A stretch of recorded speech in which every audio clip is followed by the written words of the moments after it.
Përshëndetje të nderuar zonja dhe zotëri, përshëndetje të dashur miq të kanalit Monitor TV. Ja ku po takohemi sërish së bashku në kanalin ton për të sjellur pranë jush ngjarjet më të fundit dhe për të bërë në fakt një krahasim që ka ndodhur dikur më herët. Romeo Veshaj dhe Heidi Baci bën po të njëjtën gjë siç bëri tani Gjesti dhe Egli. Menjëherë pas përfundimit të Big Brotherit, më falni, ato të dy kaluan disa momente të bukura, u argëtuan pafund dhe në një kohë të paimagjinueshme hoqën gjithçka nga rrjetet sociale, konkretisht fshin çdo gjë nga Instagrami. Dhe kjo është një histori e përsëritur përsëri, tashmë nga Egli dhe nga Gjesti. Një valë re tronditje ka përfshirë rrjetet sociale dhe opinionin publik shqiptar, pas një veprimi të papritur nga dy figurat shumë të dashura, Egli dhe Gjesti. Me një lëvizje që nuk mund të quhet zakonshme, ata kanë hequr të gjitha fotot që lidhen me njëri tjetrin nga Instagrami. Madje janë zhdukur jo vetëm kujtimet e përbashkëta, por edhe çaste të veçanta nga martesa simbolike që realizuan në shtëpinë e Big Brother VIP, një akt i fortë simbolik që për shumë fansa përfaqësonte kurorëzimin e dashurisë së tyre në sytë e mbar publikut. Dhe kjo histori tingëllon e njohur është sepse publiku ka jetuar më parë një situatë pothuajse identike në shtëpinë e Big Brotherit. Romeo dhe Heidi, një tjetër çift i formuar në Big Brother që një ditë papritur fshin gjithçka nga rrjetet sociale, duke lënë pas vetëm konfuzionin dhe hamendësime, por ajo që i bashkon këto dy çifte është diçka më e thellë se fshirja e fotove. Nuk kanë hequr njëri tjetrin nga Instagrami. Sot e kësaj dite, Heidi e ndjekën Romeo në Instagram dhe e njëjta gjë ndodh tek Gjesti dhe tek Egli. Sot e kësaj dite ndjekin njëri tjetrin në Instagram. Mos vallë, kjo është një histori që po përsëritet. Kujt t'i besojmë? Lindën pyetja.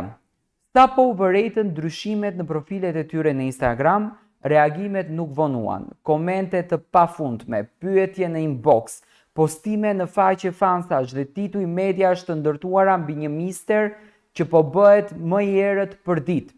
A janë të ndarë? Pse nuk flasin? Mos vallë është një provokim? Apo bëjnë të njëjtën gjë si Romeo dhe Heidi? Janë vetëm disa nga pyetjet që po qarkullojnë kudo.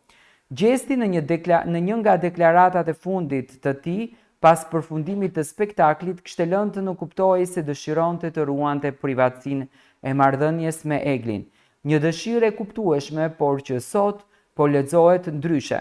Në dritën e heshtjes dhe mungesës së çdo shenje lidhje në rrjetet sociale. Ndërkohë Egli ka zgjedhur të mos reagojë as me një mesazh indirekt, me një emoj apo me ndonjë lloj statusi. Ajo që ndodh sot është heshtje totale, dhe kjo në botën ku heshtja interpretohet si konfirmim. Është një ngarkesë e rëndë emocionale për ata që besuan sidomos në këtë dashuri. Publiku nuk është thjesht një spektator pasiv. Në epokën digjitale, sidomos në formatet si Big Brother, audienca kthehet në pjesë aktive të një historie dashurie. Ndjekësit jo vetëm që shohin, por jetojnë lidhjen e çiftit, vuajnë me të, qeshin me të dhe ndihen pjesë e rrugtimit të tyre. Prandaj ndarja qoftë jo reale apo vetëm virtuale, ndikon thellësisht tek ata. Ka prej tyre që shprehin dhimbjen të sinqertë, siç do reagonte dikush kur shet të dështoj një lidhje që e ka frymëzuar. Na lat pa fjalë, ju besuam, thonte në për të gjithë shka. Ju deshëm dhe ju mbështetëm. Dhe tani na e mbyllët derën pa një fjalë të vetme, shkrua një ndjekse. Në një tjetër show, nuk është vetëm dashuria juaj, është historia jon që kemi jetuar me ju. Ngjashmëritë me historinë e Romeos dhe të Heidit janë të pamohueshme. Edhe ata pas daljes nga Big Brother VIP u përballën me një valë të madhe presioni dhe përditshmërie. Heqja e fotove u interpretua si e rëndë, por më pas u kuptua se ishte një mënyrë për të rikthyer jetën në normalitet, larg presionit dhe syrit të çdo ndjeksi. Apo bëjnë të njëjtën gjë Egli dhe Gjesti sot? Apo ndoshta për ta është ndryshe? Ndoshta marrëdhënia e tyre që nisi në kushte të pazakonta dhe u përball me presion të madh. po kalon në një fazë reflektimi. Shihja e fotove nuk është gjithmonë fundi, ndonjëherë është fillimi i një rruge më të matur, më të heshtur, por më të vërtet. Në fund të ditës, ajo që po përjetojmë nuk është vetëm një mungesë fotografish, por një mungesë shpjegimi. Dhe kjo e lë publikun në një gjendje pritje të lodhshme, sepse ndjekësit sado virtual të jenë kanë investuar emocione të vërteta. Dhe kur një histori dashurie që u ndërtua me pasion, me ndjenja dhe premtime për të ardhmen zhduket pa një fjalë, mbetet boshllëku i një pritjeje të padurueshme. Askush nuk e di përfundimin. Ndoshta është një pauzë, ndoshta një rikthim më i fortë, ose ndoshta është thjesht fundi. Por një gjë është e qartë, historia e Eglit edhe Gjestit nuk është vetëm e tyre. Është bërë pjesë e jetës emocionale të mijëra njerëzve.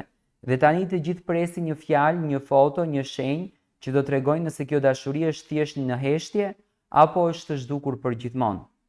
Tani, të njëjtin veprim e kanë bërë Romeo dhe Heidi gjatë kohës kur marrëdhënia e tyre u shkatrua, po në fakt ka ndodhur 3 muaj pas që dolën nga shtëpia Big Brotherit. Dhe sot të njëjtën gjë e bën Gjesti dhe Egli.